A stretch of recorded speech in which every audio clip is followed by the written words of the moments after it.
সকলের প্রতি শ্রদ্ধা ও ভালোবাসা জানি। আজকে আমরা 43তম ক্লাসটি শুরু করতে যাচ্ছি। তো আজকের ক্লাসের বিষয় ঠিক সেম, গত যে দুইটা ক্লাস আমরা করেছি ঠিক সেম। আজকের এই ক্লাসটাও ক্রিয়া এবং ব্যাকরণের ব্যবহার আমরা শিখব। তো আজকের এই ক্লাসটাই মূলত শেষ। অলরেডি আমরা 3টা ক্লাসে 30টা ভার্ব শিখেছি। এই 30টা ভার্ব আমরা কথা বলার মধ্যে ব্যবহার করব কোরিয়ানদের সাথে, আরও শিখব, কিন্তু এই সিস্টেমে না, অন্য সিস্টেম। ঠিক আছে? তো দেখেন 1 থেকে 10 পর্যন্ত যে ভার্বগুলো আছে সেই ভার্বের সাথে আমরা এই ব্যাকরণগুলোর ব্যবহার করব। আচ্ছা, তো দেখি যে ব্যাকরণগুলো কিভাবে ব্যবহার করতে হবে। এই যে দেখেন, আমি এখানে একটা চিত্র দিয়েছি, মানে এই যে মগদা ভার্বটি সেটি সবগুলা ব্যাকরণের সাথে ব্যবহার হবে। বিগত ক্লাসে আমরা ঠিক সেভাবে করেছি। আচ্ছা, তো দেখেন আমি আবারও বলে দিচ্ছি, এই ব্যাকরণগুলার প্রত্যেকটা অর্থ আছে। তো প্রথম ব্যাকরণটি আইও, অইও, হেইও, এটি বর্তমান কাল অর্থে ব্যবহার হয়। আসয়ো, অসয়ো, হেসয়ো, সেই ব্যাকরণটি অতীত কাল অর্থে ব্যবহার হয়। 3 নাম্বার উলকয়ো, লকয়ো, এই ব্যাকরণটি ভবিষ্যৎকাল অর্থে ব্যবহার হয়। 4 নম্বরে আছে গো ইসয়ো, চলতেছে অর্থে ব্যবহার হয়। 5 নাম্বার আইয়া, অয়া, হেয়া দেয়, মানে আইয়া দেয়, অয়া দেয়, হেয়া দেয়, এই ব্যাকরণটি অবশ্যই করতে হবে অর্থে ব্যবহার হয়। আচ্ছা, 6 নম্বর ব্যাকরণটি আসো, অসো, হেসো, সেটি কারণ অর্থে এবং কথার শেষে এ, অ, রে এবং সে অর্থে ব্যবহার হয়।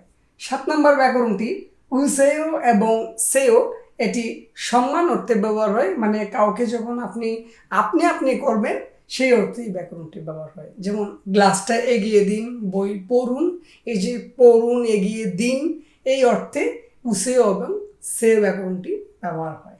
আচ্ছা, আমরা ব্যাকরণের ব্যবহারের অর্থগুলো জানলাম। এখন আমরা প্রত্যেকটা ভার্বের সাথে এই ব্যাকরণগুলো ব্যবহার করব। ওকে, তো দেখেন 1 নম্বরে আছে মগদা, মানে খাওয়া, মগয়ো, খাই বা খাও, মগস্যয়ো, খেয়েছি বা খেয়েছিলাম। 3 নম্বরে মগুল কয়ো, খাবো। আচ্ছা, 4 নম্বর মক্কু ইসো, খাইতে সি। 5 নম্বর মগয়া দেয়, খাইতে হবে। 6 নম্বর মগস, খাওয়াই বা খাওয়ার কারণে। এই যে খাওয়ায়, কথার শেষে দেখেন অন্তস্থ ও আছে, এই যে অ, এই ও এর ব্যবহার আমরা এখানে বুঝেলাম, খাওয়াই বা খাওয়ার কারণে। 7 নাম্বার মগুসেও, মানে খান। আচ্ছা, ঠিক এই সিস্টেমে প্রত্যেকটা ভার্বের ব্যবহার আমরা করব। ওকে, আচ্ছা, 2 নম্বরে লেখা আছে বোদা, মানে দেখা, বয়ো, দেখি বা দেখো, বসয়ো, দেখেছি বা দেখেছিলাম, ভুল কইল, দেখবো। আচ্ছা, 4 নম্বরে বগু ইসয়ো, মানে দেখতেছি। আচ্ছা, 5 নম্বরে আছে ভয়া দেয়, মানে দেখতে হবে। 6 নম্বর আছে বয়াসো, মানে দেখায় বা দেখার কারণে। 7 নম্বর বসেও, দেখুন। 3 নম্বর আছে দাদা, দাদা শব্দের অর্থ কি? বন্ধ করা। দাদায়ও, বন্ধ করি বা বন্ধ করো। দাদা সয়ও, বন্ধ করেছিলাম বা বন্ধ করেছি। দাদুল কইল, বন্ধ করব। দাক্কো ইসয়ও, বন্ধ করতেছি। দাদায়া দেয়, বন্ধ করতে হবে। দাদাসো, বন্ধ করায় বা বন্ধ করার কারণে। দাদু সেও, বন্ধ করুন। ওকে, 4 নাম্বার আছে সুদা, মানে লেখা, সয়ও, লেখি বা লেখো। সুসয়ও, মানে লেখেছিলাম বা লিখেছি। সুলকয়ও, লেখবো। আচ্ছা, সুগুইসয়ও, লিখতেছি। সয়া দেয়, লিখতে হবে। আচ্ছা, সুস, লেখার কারণে বা লেখায়, সুসেও, লেখুন। ওকে, তো এইভাবে আপনারা ব্যবহার করবেন। 5 নাম্বার আছে সদা, মানে দাঁড়ানো আর কি। সয়ও, মানে দাঁড়াও বা দাঁড়াই। সৎসয়ও, দাঁড়িয়েছিলাম বা দাঁড়িয়েছি। সলকয়ও, দাঁড়াবো। সগু ইসয়ও, দাঁড়িয়ে আছি। সয়া দেয়ও, দাঁড়াইতে হবে। আচ্ছা, 6 নাম্বার স, দাঁড়ানোর কারণে। 7 নাম্বার সেও, দাঁড়ান। ওকে, 6 নাম্বার আছে মান্দিলদা। মান্দিলদা শব্দের অর্থ কি? তৈরি করা। মান্দিলদা তৈরি করা। মান্দিরয় তৈরি করি বা তৈরি করো। মান্দিরস্থয় তৈরি করেছিলাম বা তৈরি করেছি। মান্দিল কয়ু তৈরি করব। মান্দিল গুইসয় তৈরি করতেছি। মান্দিরয়া দেয় তৈরি করতে হবে। আচ্ছা, তো দেখেন 6 নম্বর আছে মান্দিরস তৈরি করায় বা তৈরি করার কারণে। 7 নাম্বার মান্দিসে তৈরি করুন। আচ্ছা, 7 নাম্বার আছে সুরি হাদা, মানে মেরামত করা, কোনো জিনিস ঠিকঠাক করা আর কি। সুরি হাদা মেরামত করা। সুরি হেয় মেরামত করি বা মেরামত করো। সুরি হেসয় মেরামত করেছিলাম বা মেরামত করেছি। সুরি হালকয় মেরামত করব। সুরি হাগুইসয় মেরামত করতেছি। সুরি হেয়া দেয় মেরামত করতে হবে।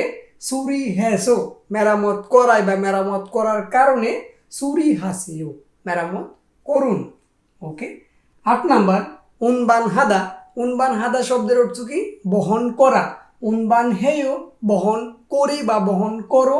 উনবান হেসয় বহন করেছিলাম বা বহন করেছি। উনবান হালকয় বহন করব। উনবান হাগুইসয় বহন করতেছি। উনবান হেয়াদেয় বহন করতে হবে। উনবান হেসু বহন করায় বা বহন করার কারণে। উনবান হাসে বহন করুন।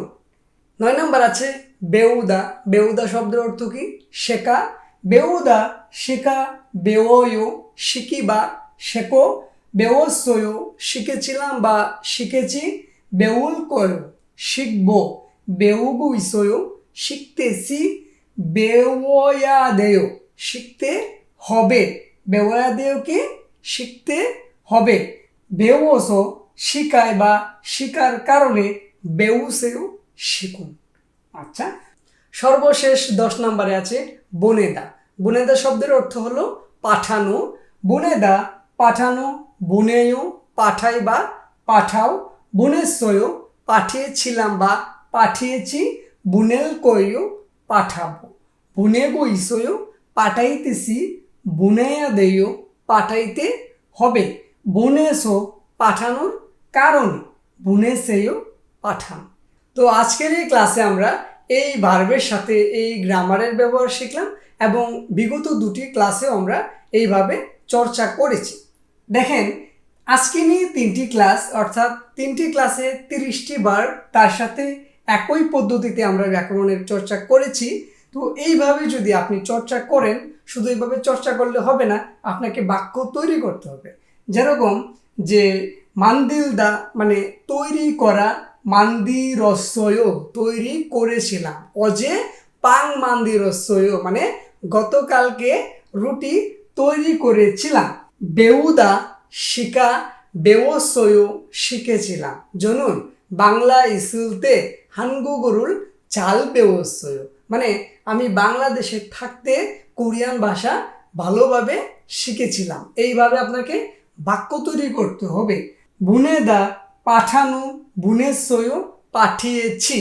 বুনেদা মানে পাঠানো। বুনেশ্বয় পাঠিয়েছি। এই দুইটা দিয়ে কিভাবে আপনি একটি বাক্য তৈরি করবেন? এইভাবে জিনান্দালে গত মাসে। বাংলারু মানে বাংলাদেশে। ঠেকবে হানা মানে পার্সেল একটা বুনেশ্বয় পাঠিয়েছি। অর্থাৎ কি দাঁড়াইলো বাক্যটা? জিনান্দালে বাংলারু ঠেকবেরুল হানা বুনেশ্বয় মানে গত মাসে বাংলাদেশে একটি পার্সেল পাঠিয়েছি। এইভাবে আপনাকে বাক্য তৈরি করতে হবে। ওকে, দেখেন মগদা মানে খাওয়া। মগয়া দেয় খাইতে হবে। তো এইভাবে আমরা যদি একটা বাক্য তৈরি করি তাহলে কিভাবে তৈরি করতে হবে? দেখেন যে বেখুফামিয়ন মানে যদি খোদা লাগে, মানে খোদা লাগলে কোক অবশ্যই বাবুল মগয়া দেয় মানে অবশ্যই ভাত খাইতে হবে। এইভাবে আপনাকে বাক্য তৈরি করতে হবে। বোদা মানে কি? দেখা। বাসয় দেখেছি। এভাবে একটা বাক্য তৈরি করেন তো। অজে চিনগুরাং ইয়ংওয়ারুল বাসয় মানে গতকালকে বন্ধুদের সাথে বা বন্ধুর সাথে সিনেমা দেখেছি। এইভাবে আপনি বাক্য তৈরি করবেন। বাক্য যদি তৈরি করেন তাহলে আপনি কোরিয়ানদের সাথে কথা বলতে পারবেন। তো 1 থেকে 7 পর্যন্ত আমরা শুধু এই ব্যাকরণগুলাই শিখবো না, আরও ব্যাকরণ শিখবো, আরও সিস্টেমে আমরা কোরিয়ান ভাষাটা শিখবো। তো আজকে 43 নাম্বার ক্লাসটি আমরা এখানেই রাখতে চাচ্ছি।